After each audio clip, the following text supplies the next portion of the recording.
GSMC Sports Network is absolutely free. Just search Hello everyone and welcome back to the GSMC Fantasy Sports Podcast, brought to you as always by the GSMC Sports Network. Before we get into our third segment, I do want to address a comment that we got from Andre yet again right before the break. As a Packers fan, we're bringing the Vikings back down to earth. Some good old humble pie if Love plays. Well, as much as I would love to see that, my dad is a Vikings fan. And as much as I love to see, my dad get angry after a Vikings game if they lose, this game certainly feels like the Vikings actually may have the upper hand here. And I say this with all candidness. I feel like the Vikings defense was kind of underestimated throughout the entire offseason, even coming into this year. So if Love plays, there's definitely kind of a rejuvenation in the play calling and the diversity of the play calling that Matt LaFleur has at disposal. But I still have to see if Love looks effective on the field. Because remember what I said about that game in Brazil against the Eagles. Yes, it was a very weird game where you kind of felt like both teams wanted to rely on the big play. But if you rely on the big play all the time, then rhythm, tempo, and most importantly, control of your offense kind of gets out of hand. So I feel like this game is going to be one where the better defense wins. And right now, it's kind of a muddy situation for the Packers offense because if Love plays, I think he can diversify the playbook enough, but it's all about how he operates it, if that makes sense. But I'm wishing the Packers and Vikings, for that matter, good luck in this early divisional contest. But our third segment of the day is going to concern some of the top defenses for this week as well. And all four of these defenses are defenses that we kind of haven't given that much appreciation in the show just yet, but are starting to round into some of the defenses I would most trust in terms of week in, week out, matchup-oriented defenses, if you feel what I'm saying. And based off this week's matchup, there certainly are ones where you take more advantage playing these defenses than others, because in other games the tension is kind of thick because of the divisional and conference implications. As Tapton says, Rodgers is so finicky, a bit of a diva when it comes to who gets targets. Wilson is the best wide receiver on that team, hands down, pun intended. I feel like you're right in that regard, but from what I've seen from Rodgers, he is kind of a yes man when it comes to wanting to get the ball into the hands of his kind of guys. And we saw in that game Thursday night against New England where he kind of fed guys who fit the kind of profile. Wilson right now is still the best wide receiver on that team, bar none. But it's all about, what Aaron Rodgers has been wanting. And what Aaron Rodgers has been wanting is getting his guys involved. And it could eventually lead to the detriment of this team, but I still have hope for Garrett Wilson, especially as a fantasy owner of him.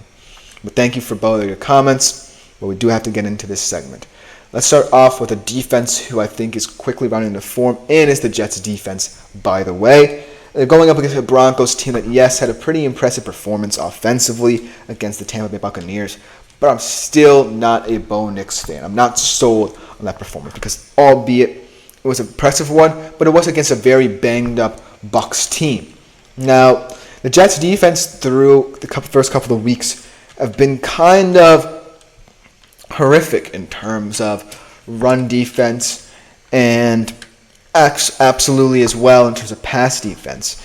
But you have to understand that this team is kind of more concerned about developing on both sides of the ball in a way that can sustain what the change that Aaron Rodgers brings to the overall success of this team means to it, if that makes sense. Because it's not necessarily, a give and take kind of roster, because I know how good this Jets defense is and can be. But when, your offense isn't as set up as you expect to start the year, and Rodgers, like Tapton says, is kind of a finicky QB to have, it does kind of mess with the defense a little bit. And it kind of has a trickle-down effect to where sometimes you let games on the defensive end slip. But against the Broncos, I feel confident that they're going to maintain the good things that we saw from them against the Patriots. Because, again, Bo Nix just took advantage of a very weakened Bucs front and, for that matter, secondary as well. So the Jets, they got 7 sacks against Jacoby Brissett. Eventually, they're going to have to prove it against better teams. But for now, against these kind of quote-unquote cupcake teams, I think that they will find a lot of success and get back to what we know best from them. But then let's go to another defense that we do know and expect to be one that will be perhaps the best unit in the league when all is said and done. The Pittsburgh Steelers. They're going up against the Indianapolis Colts defense offense that is very hit or miss. I think that Anthony Richardson has all the potential in the world. He makes some of the biggest, best throws that we've ever seen in the league, but he is, yet again, raw. He's not someone who can put the whole thing together just yet. It's going to come down to how Shane Steichen coaches him up to kind of make the more effective plays rather than try and go for the big play every once in a while. Also, his dual threat ability still has to come into play here in terms of finding the best way to minimize, injury risk as well as maximize that kind of potential in his game. So overall, I feel like the Steelers defense will be comfortable. Yes, Alex Highsmith is going to be out for this game, and he's a huge part of that linebacking core, the connectiveness that they have. But I still think they're going to have a nice day. They had a great day. 5 sacks against... now I'm blanking on who the Steelers played this past weekend. Let me know in the comments. But they did have a fantastic game in that game this past weekend. So I'm kind of expecting it to carry over as well. And the Steelers defense, at the end of the day, no matter what the offense looks like, whether, it's going to be a very kind of complementary style of football that they play on the offensive side, or whether or not, Justin Fields can actually be as effective as he has been for the first couple of weeks, I still think at the end of the day, the Steelers will get mentioned a lot in this ranking of mine because of the players they have and because of what they bring to the table. So look for them in this matchup to really show up and show out. But the next defense is kind of an underrated one. And this is one that I kind of saw in the matchup, albeit before I watched the Rams come back against the 49ers. But the Bears defense, if we forget about the offensive side of the football entirely and just look at the defensive side of the football through the first 3 weeks, you have to say the Bears have been one of the more impressive defenses in the league so far, especially in their secondary. The run defense is a little bit iffy, and Kyron Williams, kind of had a big game against San Fran. But, if Matthew Stafford wants to kind of incorporate these guys in the wide receiver room that you don't get as many touches when Cooper Kupp and Puka Nacua are in there, then that could be kind of a conundrum for him because the Bears' defense is feisty, it's hungry, and its secondary is its best strength. So if Matthew Stafford and Sean McVay try and throw the ball, be wary of the corners and safeties that the Bears have. I love Jalen Johnson. I love Tyreek Stevenson. I love Kyler Gordon. All guys who can have a positive impact on turning the ball over in this game. They were very integral in keeping that game close against Indy. And, this is kind of a different test because Matthew Stafford can take better care of the football than Anthony Richardson. But at the end of the day, the Bears defense has really impressed me overall through 3 weeks. And it's safe to say that the offensive side of the football will kind of find itself in troublesome situations as, Caleb is trying to understand the intricacies and balances of what this offense can be. But at the end of the day, the Bears defense is good enough to keep it in any game.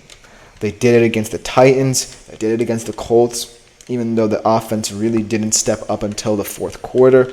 So I'm looking for them to really kind of test this depleted Rams roster, especially, with the offensive line in shambles. Maybe that part of their defense gets going as well. So look for the Bears to be a sneaky, interesting defense in fantasy this week. And the last one I want to talk about, another divisional contest, the Saints defense. If it weren't for, a couple of big plays in that game that didn't go their way on the defensive end, the Saints win this game. And I got to give it up to them for what they were able to do against an Eagles team that can be a very versatile offense and very tough to defend at that. So just coming in, limiting what they can do, doing their part, even though their offense kind of did not rise to the occasion in this game.